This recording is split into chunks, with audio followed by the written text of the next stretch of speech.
Okay, so in this video what we're going to do is we're going to talk about the shoulder, particularly the trail shoulder, and how you're going to get it lower to the ground. It's something that I get a lot of questions about, and I think there's a couple of things that we need to understand in the golf swing, particularly when I see golfers trying to work on this because they get really lost with it. So let's talk about how we get the shoulder down first. What needs to happen, and I think using a couple of alignment sticks basically best demonstrates this. So if I sort of swing back, and then I go to initiate start my downswing. What needs to happen in the golf swing is we need to manage two things, okay?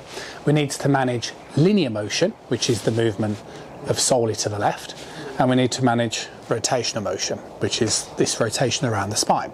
We need to do both of those, because if we have too much linear, we'll have a problem. If we have too much rotation, we have a problem. So the way I try and get my students to do is I go, look, you want to feel like you're rotating to the left.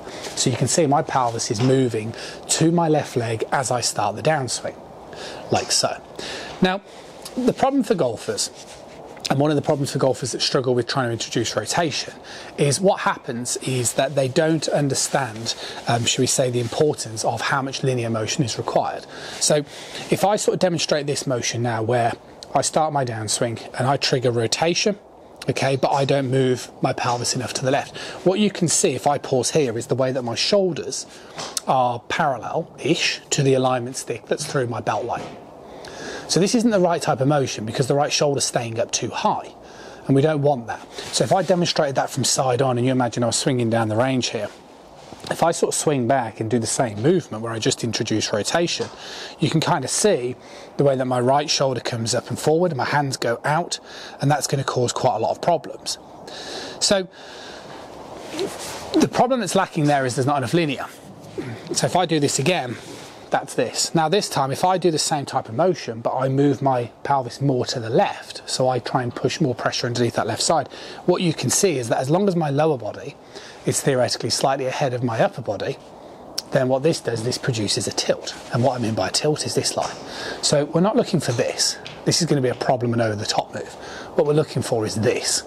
Okay, that's me moving the pelvis to the left as I start the downswing position. Now by doing that will help, because as long as my lower body stays ahead of my head, it will produce the tilt.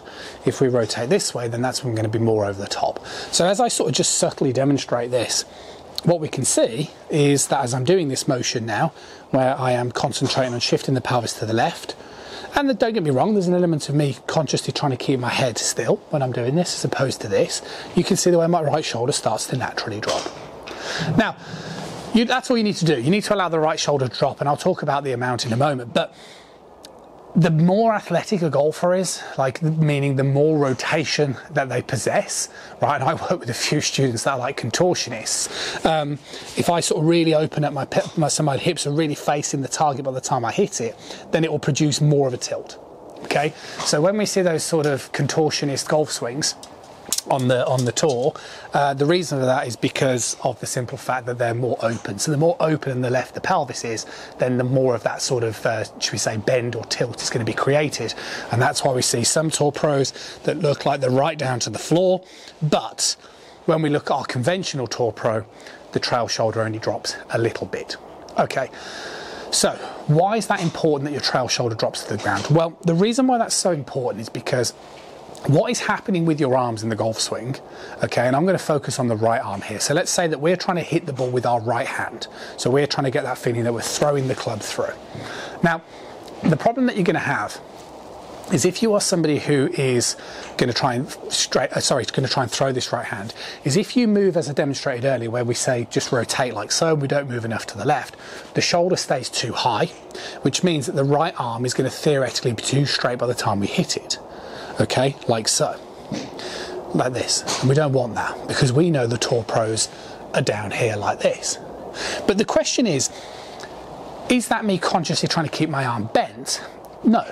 The difference is how the movement. So with an amateur who moves this way and they sort of allow this arm to straighten and throw it, then obviously the arm's going to be too straight at impact, but because the shoulder's too high. With the professional golfer who's going to have the same feeling of throwing, but because they move more to the left and the shoulder drops down, then the arm will stay more bent. So what you're trying to do in the golf swing is quite naturally just swing the club. Just swing this thing back and through, okay, like so. But we need to make sure when we hit the golf ball that the butt end of the club is slightly ahead of the club head, okay?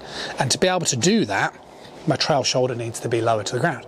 Because if my trail shoulder is up, as I'm demonstrating now, then this arm is too straight and the club face is going to be susceptible to flicking and scooping. Whilst if I do it this way, my shoulder drops more down. So I wanted to create this video because I get a lot of questions from students regarding that and regarding uncertainty. I'm not saying there are other factors involved in this, okay, in terms of sometimes people might think a little bit more about what's going on around the ribs and obliques and lats and all these sort of complexities. But what I try and focus on is more your sort of, your sort of geometry, the angles, if you like, the angulation of your movement. I think that's really important for most amateurs. And what I'm basically saying is in the golf swing, your arm is going to bend about 90 degrees and it's obviously going to straighten, okay? And it's going to straighten as soon as you start the downswing.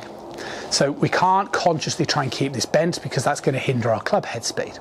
However, the reason why your arm will be too straight at impact is not really because of your arm's fault, it's because of where your shoulder location is. And what I'm trying to say in this video is the reason why your shoulder drops down is a lot to do with linear and rotational motion. So the more your pelvis moves to the left and the more open it is, the lower you're obviously going to be to the ground, therefore so will your shoulder will drop lower, which is why we'll see some tour pros where they've retained shaft lean for much longer because they've got more rotation and the pelvis has moved to the left. If I move my pelvis back here, you can see my shoulder starts to stand up. So hopefully this video really helps. It adds an element of certainty to maybe some of the confusion. If you are somebody who is struggling with that right shoulder move, like I say, with a lot of my students, I'll just get them mimicking good movement first in front of the mirror and just getting the feeling of moving the pelvis more to the left. And then what they should start to notice is the way that the trail shoulder will drop down. And as long as your pelvis moves to the left and it stays ahead of your head and you allow your body to turn, you'll start to mimic the correct sort of motion. See you soon.